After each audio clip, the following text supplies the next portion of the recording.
Olá pessoal, a paz do Senhor Jesus Cristo a todos.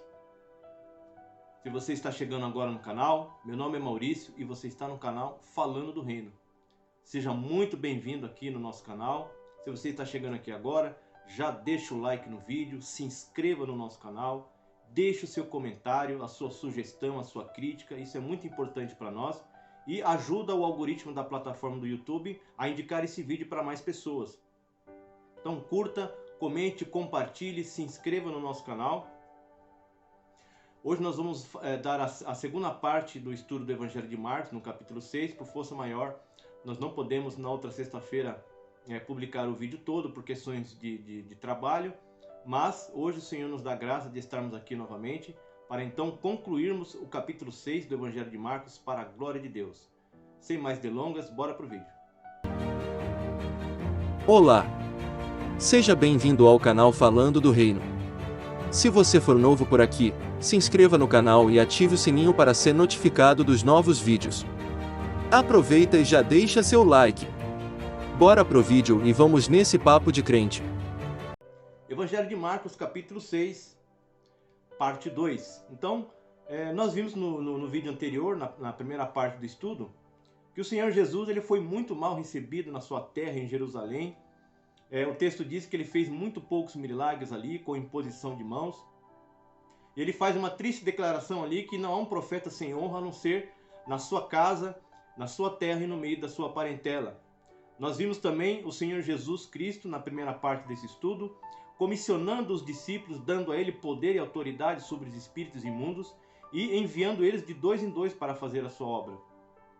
E nós vimos também a morte de João Batista, ele foi decapitado a mando de Herodes, né? Isso é o que nós vimos na primeira parte do estudo do Evangelho de Marcos. Então hoje nós teremos a primeira multiplicação dos pães e nós teremos também Jesus andando por sobre o mar.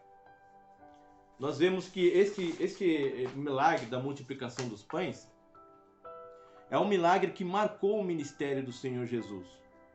Todos os 4 evangelhos eles relataram, né, este milagre da multiplicação dos pães. Então, por se tratar de sinóticos, com exceção de João, há alguma diferença entre um relato de um e outro, né, uma vez que eles escreveram esse milagre, cada um da sua perspectiva. Então, nós estamos vendo que no Evangelho de Marcos, ele é muito objetivo no seu relato, ele é muito conciso, ele não se atém a detalhes, ele faz então aqui a sua exposição desse milagre que é a multiplicação dos pães e dos peixes. Então nós temos do versículo 30 a 44 essa multiplicação dos peixes, mas nós vamos lendo em pequenos trechos aí e vamos estar então fazendo esse estudo, essa explanação trecho a trecho, versículo a versículo. Primeiro, do versículo 30 ao 34, gente, a seara é grande, a seara é grande. Nós vamos ver que o Senhor Jesus aqui nesse versículo, ele lida sempre com uma grande multidão necessitada, né? Nós vemos aqui que no versículo 30, vamos fazer a leitura. E os apóstolos ajuntaram-se a Jesus e contaram-lhe tudo quanto que tinham feito, como que tinham ensinado. E ele disse-lhes: vinde a vós aqui à parte, a um lugar deserto, e repousai um pouco. Porque havia muitos que iam e vinham e não tinham tempo para comer. E foram sós num barco para um lugar deserto. E a multidão viu-os partir, e muitos os conheceram e correram para lá a pé de todas as cidades, e ali chegaram primeiro do que eles, e aproximavam-se deles. E Jesus, saindo, viu uma grande multidão e teve compaixão deles, porque eram como ovelhas que não têm pastor, e começou a ensinar-lhes muitas coisas. Então aqui, após a morte de João Batista, os apóstolos então aqui no versículo 30, eles voltam daquela missão que o Senhor Jesus havia comissionado os discípulos. Você pode ver lá nos versículos 7 a 13, quando o Senhor Jesus ele chama os discípulos, ele dá poder aos discípulos para expulsar demônios.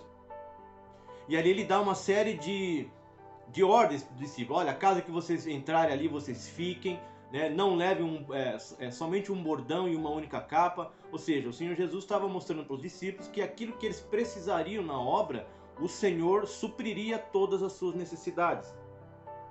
Então aqui no versículo 30, eles estão voltando desta missão e eles estão então passando um relatório para o Senhor Jesus daquilo que eles tinham feito e ensinado ao povo. E nós vemos que o Senhor Jesus então ele chama os discípulos à parte e nos chama a atenção para uma necessidade que o Senhor Jesus Cristo havia percebido, o Senhor Jesus havia notado. Jesus chama os discípulos à parte para suprir duas necessidades básicas: repouso e alimentação, gente. Nós vemos que essa questão da alimentação, no versículo 31, e diz assim: e não tinham tempo para comer. Então, na verdade, essa é uma situação que se repete lá no capítulo 3, versículo 20, diz assim: e foram para uma casa e afluiu outra vez a multidão de tal maneira que nem sequer podiam comer pão. Então a demanda, pessoal, a demanda era tão grande, que o Senhor Jesus aqui nesse trecho aqui, ele vê a necessidade então dos discípulos repousarem e se alimentar. Então esse é um princípio, gente, muito importante para nós, porque nós precisamos cuidar do nosso corpo, da nossa saúde, porque nós dependemos desse tabernáculo terrestre para servir ao Senhor. Não é verdade? O Senhor, ele é o nosso descanso. Mas nós precisamos, senão a gente acaba virando aquilo que as pessoas costumam dizer workaholic, né? Aquela pessoa viciada em trabalho, acaba sendo um workaholic evangelho, né? Então a gente precisa dosar o serviço também, mas nós precisamos de descanso, nós precisamos de tempo para a família. Não que nós venhamos a amar a família mais do que o Senhor, ok? Isso deve ficar bem claro. Mas nós devemos dar atenção às nossas esposas, aos maridos, aos filhos, né? Eu digo que nós precisamos achar o meio termo entre Marta e Maria. Não é verdade? Porque Marta, a gente não pode ser apenas Marta e ficar servindo, né? E também nós não podemos ser só Maria, sentada aprendendo. Então uma hora a gente tem que sentar para aprender, levanta para servir. Senta para aprender, levanta para servir. Então nós precisamos cuidar do nosso corpo, da nossa saúde, da nossa alimentação, do nosso sono, né? Há muitos pastores, né? e missionários e homens de Deus fazendo a obra do Senhor, mas extremamente desgastados fisicamente, né? E no versículo 34 diz assim: e Jesus, saindo, viu uma grande multidão e teve compaixão deles, porque eram como ovelhas que não têm pastor, e começou a ensinar-lhes muitas coisas. Então nós vemos, pessoal, que as pessoas com que o Senhor Jesus se relacionava, e a gente precisa deixar claro que quando o Senhor Jesus se relaciona com essas pessoas, não é para fazer o que elas estavam fazendo. Nós vemos isso nos vídeos anteriores.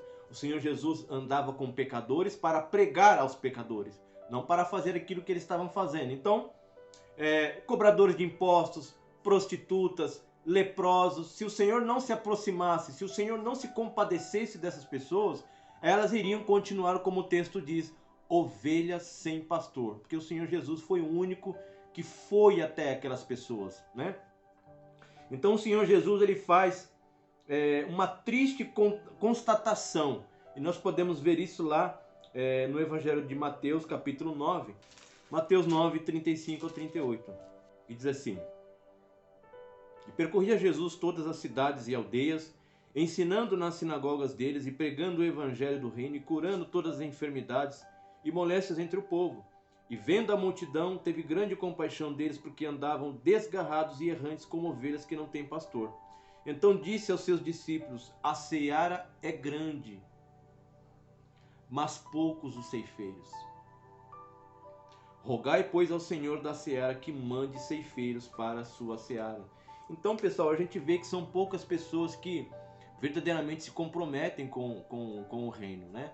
E poucas pessoas, a gente vê até mesmo dentro das nossas igrejas, né? Sempre são as mesmas pessoas que fazem as coisas dentro da igreja.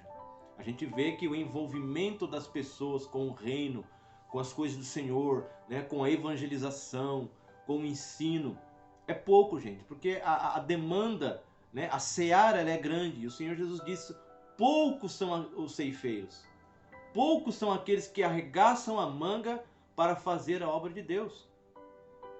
Né? Então cada um tem aí a sua desculpa, cada um tem a sua desculpa. O Senhor, quando fala lá da parábola dos convidados, cada um deu a sua desculpa. Olha, eu não posso ir porque eu me casei, eu não posso ir porque eu comprei aí uma junta de bois, né? Eu não posso ir porque eu comprei uma fazenda. Então, gente, a gente vai dando desculpa e a obra de Deus, né, ela é feita do mesmo jeito, porque o Senhor não precisa de quantidade, mas o Senhor precisa de pessoas que se comprometam a fazer a sua vontade. Então o Senhor Jesus, ele faz essa triste constatação: grande é a seara e poucos são os ceifeiros. Rogai, pois, ao Senhor da seara para enviar ceifeiros. E no versículo 35 ao 38, nós vamos entrar aí na multiplicação dos pães, né? Leve o seu pouco a Jesus. Leve o seu pouco a Jesus. Vamos ler 35 ao 38. E como o dia já fosse muito adiantado, seus discípulos se aproximaram dele e lhe disseram: o lugar é deserto e o dia está muito adiantado. Despede-os para que vão aos campos e aldeias circunvizinhas e comprem pão para si, porque não têm o que comer. Ele, porém, respondendo-lhe, lhes disse: dá-lhes vós de comer. E eles disseram-lhe: iremos nós e compraremos 200 dinheiros de pão para lhes darmos a comer? E ele disse-lhe: quantos pães tendes? E de ver. E sabendo eles, disseram: 5 pães e 2 peixes. Então nos versículos 35 ao 36, nós vemos os discípulos percebendo uma necessidade. A hora já estava avançada, havia muita gente ali e não tinha comida para todos ali. Então eles notam essa necessidade e eles então jogam essa batata quente no colo de Jesus. Fala: Jesus, despede a multidão para que eles vão aos campos e às aldeias e comprem algo para comer. Só que o Senhor Jesus, ele devolve essa batata quente para os discípulos. Ele fala: não, dá-lhes vocês de comer. Lembrando que o discipulado do Senhor é um discipulado prático, né? Nós falamos anteriormente isso nos vídeos. O Senhor não levava os discípulos para uma sala de aula, né? Então aqui eles estão mais uma vez numa situação onde o Senhor está colocando os discípulos à prova. E eu vou usar aqui uma passagem bíblica de um outro evangelho para embasar aquilo que estou falando, né? Lembra do que nós falamos anteriormente: o discipulado de Jesus é prático. Então Jesus, de tempo em tempo, ele estava colocando os discípulos à prova. Então qual é o exemplo disso? Os discípulos na tempestade, capítulo 4, né? Atravessando ali, Jesus dormindo no barco, aquela tempestade açoitando ali o barco, né? Eles então acordam Jesus e Jesus fala: por que vocês são tão tímidos assim? Vocês ainda não têm fé? Ou seja, a essa altura do campeonato, vocês ainda não entenderam, vocês não estão empregando a fé, vocês não estão praticando aquilo que vocês já aprenderam. Então, esse ainda não tendes fé é o que o Senhor Jesus está falando. Olha, vocês ainda, né, não está na hora de vocês colocarem em prática aquilo que vocês estão vendo eu fazer. Eles também, qual outra experiência que eles já tiveram? Eles foram comissionados ali de 2 em 2. Então o Senhor Jesus delega a eles poder para expulsar espíritos, né, para curar. Então eles já tinham uma prática daquilo que o Senhor Jesus tinha o poder, era capaz de fazer, e também o poder que o próprio Jesus já havia delegado para eles. E agora eles estão diante de uma outra situação. Eles precisam alimentar uma grande multidão, né, que humanamente seria impossível alimentar tanta gente assim. Eles estavam numa prova? Sim. A gente pode ver lá no Evangelho de João, capítulo 6. Evangelho de João, capítulo 6, versículos 5 e 6. Olha o que o Senhor Jesus... essa é a mesma passagem da multiplicação dos pães, só que agora sob a ótica do evangelista João, do apóstolo João. Então Jesus, levantando os olhos e vendo que uma grande multidão vinha ter com ele, disse a Filipe: onde compraremos pão para estes comerem? Jesus estava perguntando a Filipe. Versículo 6.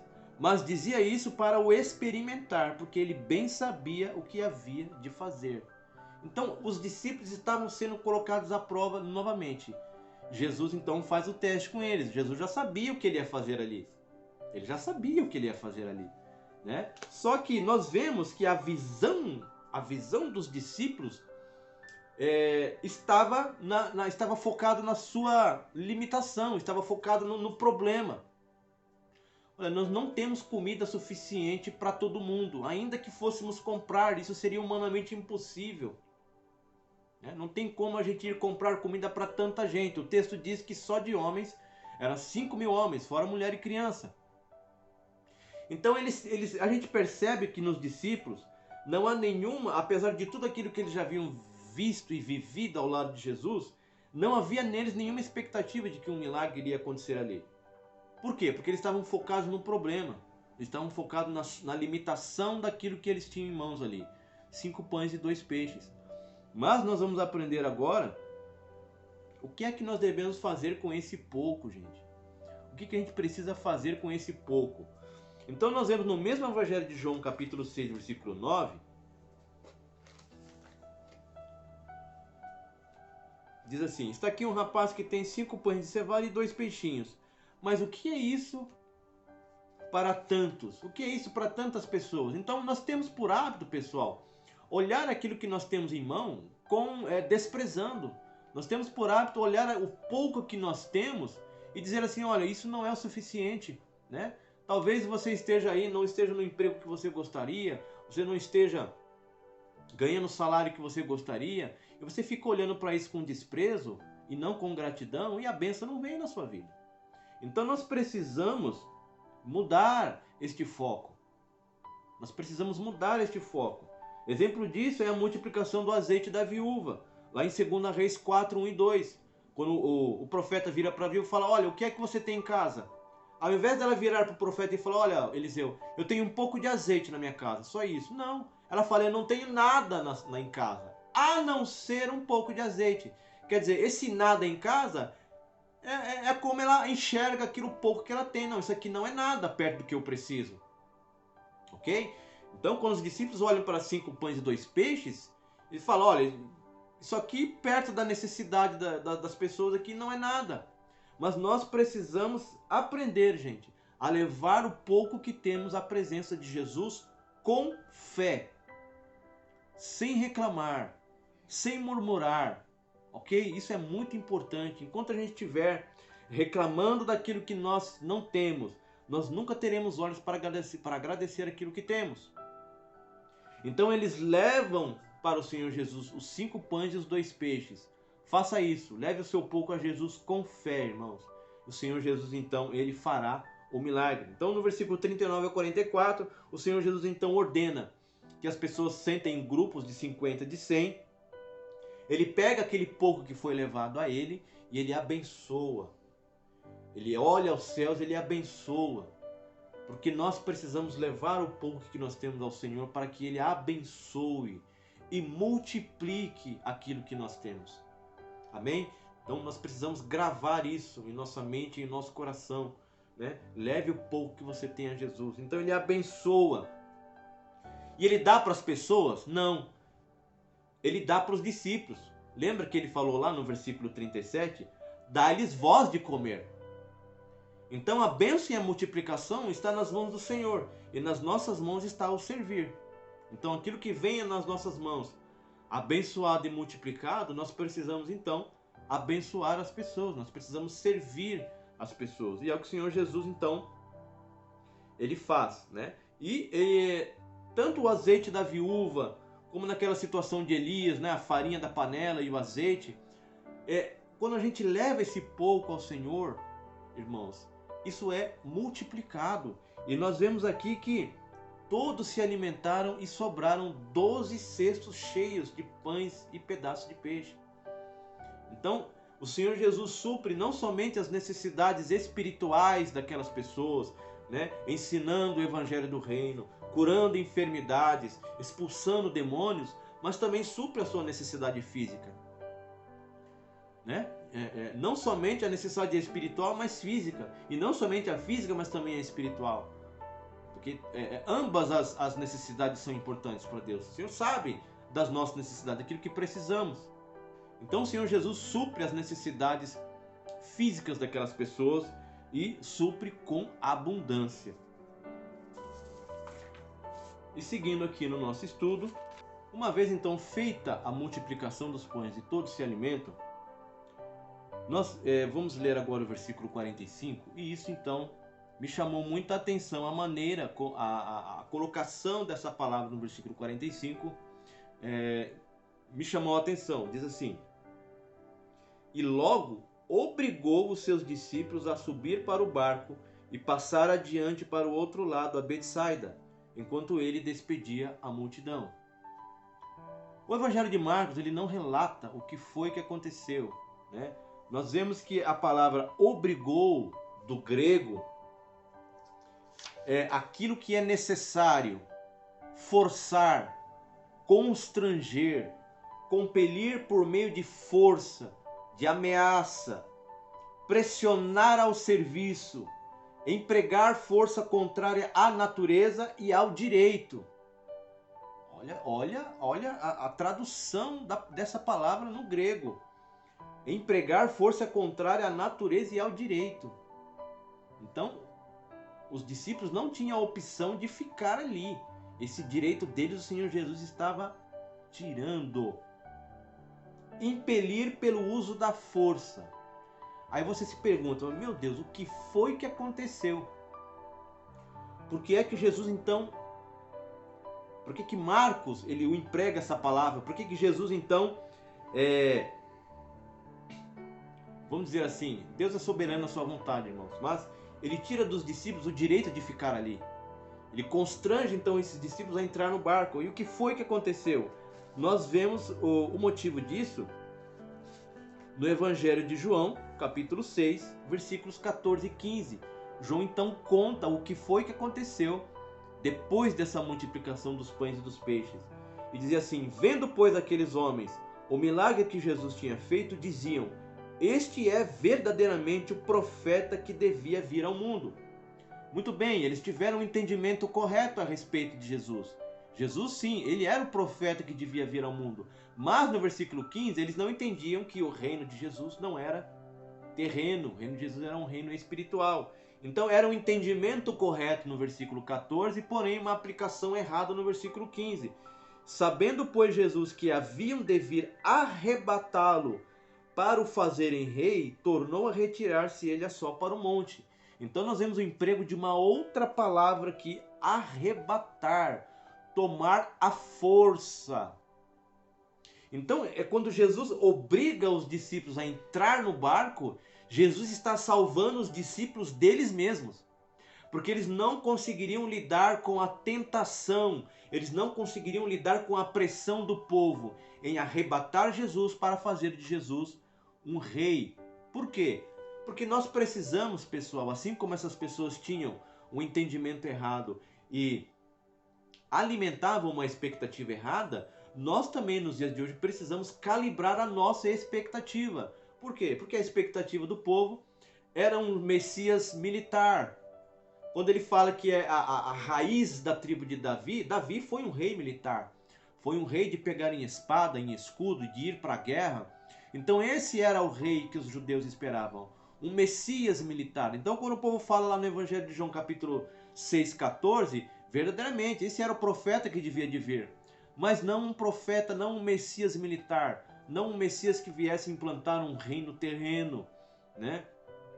Então nós precisamos calibrar a nossa expectativa, porque é ela que nos frustra, não é verdade? Não são as pessoas que nos frustram, mas as expectativas que a gente cria em torno das pessoas, né? Eu me lembro aí de uma situação onde Davi, se não me engano, na cidade de Laques agora, me coloca nos comentários se eu estiver errado, eu estou falando agora aqui, né? Estou saindo um pouco aqui do meu script, mas eu me lembro de uma cidade que Davi salvou, né? E Saul estava chegando nessa cidade. Então Davi ele pergunta para Deus: olha, os moradores da cidade vão me entregar? Então o que Deus responde? Vão, né? Então Davi ele não criou uma expectativa em torno daquela cidade. Ó, eu salvei essa cidade, elas vão me proteger. Não. A expectativa de Davi estava em Deus, né? E Deus falou para ele: olha, eles vão te entregar, né? Então espere pouco de você mesmo, irmãos. Nós somos falhos e pecadores. Não pense muito não pense muito acerca de você mesmo. É um texto que Paulo fala, né? Espere nada dos outros, mas espere tudo de Deus. porque é dele que provém tudo aquilo que nós precisamos. Então, o não de Deus, ele nos protege. Quando nós estamos ouvindo o não de Deus, ele está nos protegendo de nós mesmos. Amém, queridos? Então, guarde essa palavra no seu coração aí.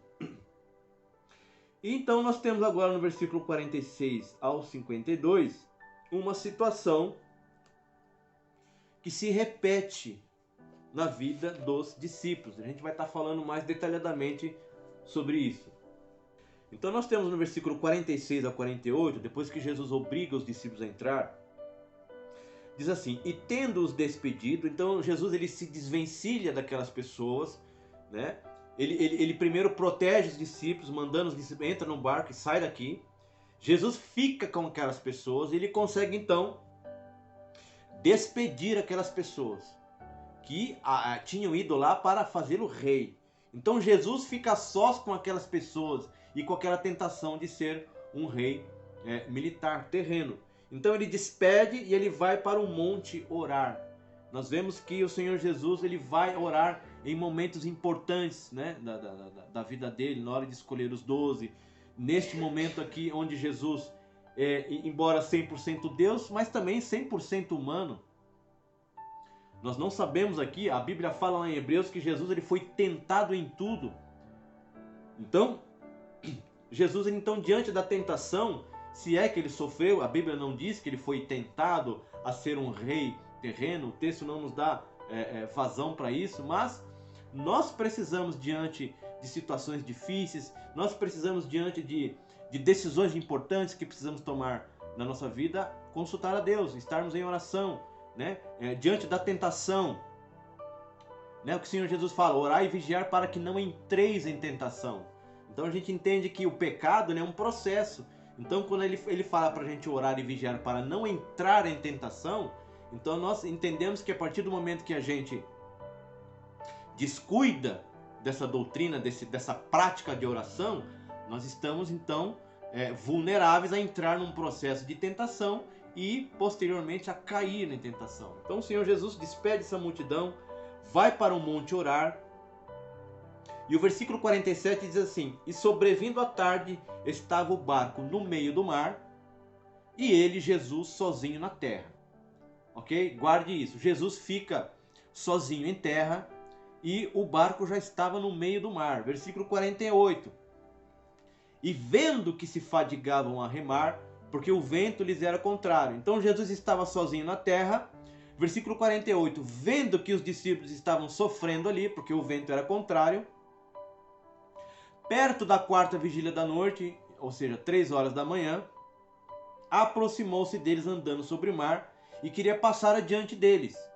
Então nós vemos que a intenção de Jesus, né, como eu ouço muita gente pregando, né, é que o Senhor Jesus vai ao nosso encontro, usando esse texto. Não, Jesus vai ao nosso encontro nas dificuldades. Não, a intenção de Jesus era passar pelos discípulos e chegar no outro lado da margem antes deles. Ok? Agora presta atenção numa coisa.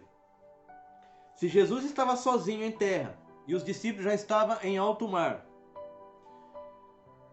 outros textos dizem que eles já estavam a uma distância de 25 a 30 estádios, ou seja, a 5, 6 quilômetros de distância, às 3 horas da manhã, tudo escuro. Mas o texto diz no versículo 48 que Jesus estava vendo eles se fadigarem. Então nós temos aqui os discípulos na mesma situação do capítulo 4. Só que dessa vez Jesus não está no barco. Mas não é porque Jesus não está no barco que os discípulos estão à deriva. Porque o texto está falando, ora, mas eu fiquei pensando, como que Jesus, a 5, 6 quilômetros de distância, 3 horas da manhã, está vendo essa situação? Porque ele é Deus. Ok? Jesus é 100% homem e 100% Deus. Não é porque Jesus não estava no barco com os discípulos que eles estavam à deriva. Jesus, pessoal, nos assiste em nossas fraquezas. E a intenção dele, presta atenção, não era entrar no barco com os discípulos, era passar adiante deles. Por quê? Porque nós vemos que essa situação com os discípulos, né, no barco, no mar da Galileia, se repete. E quando uma situação ela é cíclica na nossa vida, é porque a gente não aprendeu a lição ainda. Ok? Nós precisamos entender, pessoal, que nós, tanto os discípulos quanto a gente como igreja, estamos sendo constantemente colocados à prova, ok? E não é porque o professor está em silêncio que ele não está nos assistindo em nossa fraqueza. Porque na hora da prova o professor fica em silêncio. Porque ele espera que a gente coloque em prática aquilo que nós aprendemos. Ok? Lembra lá do que aconteceu no capítulo 4? Eles foram acordar Jesus. Jesus acordou bravo. Por que vocês são tão tímidos, gente? Vocês ainda não têm fé? Então aqui eles estão na mesma situação, só que Jesus não está no barco. E Jesus estava vendo eles se fadigarem, porque eles estavam remando contra um vento contrário. As ondas do mar estavam então açoitando aquele barco, né? E eles estavam com grande dificuldade de remar. Só que quando Jesus se aproxima deles com a intenção de passar para o outro lado, ou seja, a intenção de Jesus era ver até onde que a fé deles ia, o que eles iriam fazer diante desta mesma situação. Só que quando os discípulos observam que alguém se aproxima, eu não acredito que eles tenham identificado Jesus, uma vez que era 3 horas da manhã e estava tudo escuro, eles então se desesperam, e eles começam a gritar de medo. Jesus então, vendo que ele se desespera, então Jesus se identifica: calma, sou eu, não temais, tende bom ânimo. Então Jesus entra no barco, então a tempestade se acalma. Mas nós vemos que a reação dos discípulos, pessoal, é a mesma do capítulo 4, 41, porque quando Jesus sobe no barco, e diz assim: e subiu para o barco para estar com eles, e o vento se aquietou, e entre si ficaram muito assombrados e maravilhados. Eles continuam com medo. Eles continuaram com medo. Foi a mesma reação que eles tiveram no capítulo 4, 41. Diz assim: e sentiram um grande temor. Eles não estavam entendendo ainda. Eles não estavam entendendo ainda. Eles passaram de novo pela mesma situação, mas ainda sem entender. Então, eles ficaram assombrados e maravilhados. E no verso 52, diz assim: pois não tinham compreendido o milagre dos pães, antes o seu coração estava endurecido. Nós vemos que as reações de fé que Jesus recebia não vinham de quem ele gostaria que viesse. Na sua própria terra, como no início do capítulo aqui, Jesus foi rejeitado, ele foi visto com descrédito, ele foi visto com desdém, pelos seus familiares. Mas nós vemos lá, nós lemos no capítulo 6 do Evangelho de Marcos, que a atitude de fé que os discípulos deveriam apresentar nesse milagre da multiplicação, quem teve foram aquelas pessoas que tinham ido lá para arrebatar Jesus rei. Então eles tiveram uma resposta de fé que os discípulos não tiveram. Porque o texto diz aqui no versículo 52 que o coração deles estava endurecidos e isso impedia eles de enxergarem. Então é a mesma coisa quando o Senhor Jesus ressuscita. O coração das pessoas estavam tão endurecidos que eu fico pensando como que alguém pode andar 3 anos com alguém, com uma pessoa, e mesmo depois dela ressuscitar, você não conhecer essa pessoa. Porque o coração endurecido cega os olhos da fé, gente. Os discípulos não estavam compreendendo quem estava do lado deles. Eles estavam na multiplicação dos pães, eles não tinham nenhuma expectativa de que um milagre ia acontecer ali. A gente vê que a situação do barco sendo açoitado pela tempestade se repete. Nós vemos, vou dar um spoiler aqui, no Evangelho de Marcos, capítulo 8, há uma segunda multiplicação dos pães. Porque nessa primeira multiplicação os discípulos não entenderam. E no Evangelho de Marcos, capítulo 8, 17 e 21, Jesus, irmãos, eu enxergo isso como uma rasgada. Eu não consigo enxergar isso, como uma passada de mão na cabeça. Não, meu filho, deixa eu te explicar. Jesus, ele foi duro com os discípulos. Ele falou: vocês não estão entendendo? O Evangelho de Marcos 8, 17 diz assim: Jesus, conhecendo isso, disse: por que arrazoais que não tendes pão? Não considerastes nem compreendestes ainda? Olha o ainda de Jesus. Da mesma forma lá na tempestade do barco, ainda não tendes fé? Então ele fala que ainda o vosso coração está endurecido. Vocês não estão entendendo ainda? Jesus está dando, gente, uma bronca nos discípulos aqui. Versículo 18. Tendo olhos não vedes e tendo ouvido não ouves? E não vos lembrais quando partiu os 5 pães entre os 5.000, quantos cestos cheios de pedaços levantastes? Ele faz uma pergunta, e os discípulos respondem 12. E no versículo 20, e quando partiu os 7 entre os 4.000, quantos cestos cheios de pedaços levantastes? Disseram 7. E ele lhe disse, como não entendeis ainda? Então você vê que essa situação do barco, dos discípulos no mar, essa situação da multiplicação, ela se repete, porque os discípulos não estavam entendendo ainda. O coração deles estava endurecido. E por causa disso eles ainda não tinham o olhar da fé, né? Esse olhar que esse povo teve lá no Evangelho de João capítulo 14. Embora a aplicação daquele povo, né, em querer fazer Jesus de um rei terreno era errada, mas eles creram no milagre. Porque no versículo 14 diz assim, vendo pois aqueles homens o milagre que Jesus tinha feito. Vendo, aqueles homens viram o milagre que Jesus tinha feito, mas os discípulos não estavam compreendendo.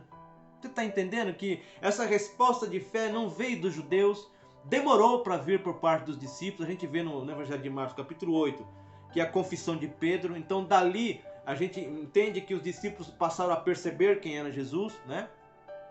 Então a gente vê que é uma situação cíclica na vida dos discípulos e da mesma forma em nossas vidas, né? Quando uma situação se repete, gente, é porque a gente não aprendeu a lição ainda. Então, Jesus pega, né, dá uma voltinha com a gente e leva a gente na mesma situação até a gente responder com fé diante daquilo. Amém? E para finalizar o nosso estudo, versículos 53 ao 56, diz assim, e quando já estavam no outro lado, dirigiram-se à terra de Genezaré e ali atracaram. E saindo eles do barco, logo o reconheceram, e percorrendo toda a terra em redor, começaram a trazer em leitos, onde quer que sabiam que ele estava, os que se achavam enfermos. E onde quer que entrava, ou em cidade, ou em aldeias, ou no campo, apresentava os enfermos nas praças, e rogavam-lhe que os deixasse tocar, ao menos na hora da sua veste, e todos os que lhe tocavam saravam.